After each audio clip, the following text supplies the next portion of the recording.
এই যে এনসিপি বলে যে দলটা গঠিত হয়েছে গণ অভ্যুত্থানের পরে, এদের রাজনৈতিক ভবিষ্যৎ কি? এরা কি কিংস পার্টি?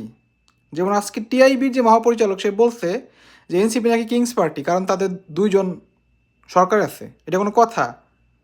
কিংস পার্টি হলো তারা যারা একটা ভুইফোর একটা পার্টি গঠিত হয় কোনো একটা অন্য দলের নির্দেশে, অন্য দলের পারপাস সার্ভ করার জন্য, বা যাদের কোনো ভিত্তি নাই। এনসিপি কোনো ভিত্তি নাই? এত বড় গণ অভ্যুত্থান থেকে গড়ে ওঠা দল, তাদের কোনো ভিত্তি নাই? এটা কোনো কথা? এখন কথা হলো যে তাদের ভবিষ্যৎটা কি? আমরা যদি উদাহরণের দিকে তাকাই, 1980 সালে বিজেপি গঠিত হয়েছিল এবং তারপরে 2 বছর পর একটা নির্বাচন হয়, সেখানে তারা মাত্র 2টা সিট পাইছিল, 2টা সিট। কিন্তু তারাই কিন্তু 1996 সালে যায় ক্ষমতা আসছে। সিমিলারলি তেহরিক ই ইনসাফ পাকিস্তান, যেটা ইমরান খানের দল, সেইটা কিন্তু 2000 সালে দিয়ে গঠিত হয় এবং তার 1 বছর পর যে ইলেকশন হয় সেখানে মধ্যে একটা আসন পাইছিল, কিন্তু পরবর্তীতে তারাই ক্ষমতায় আসছিল।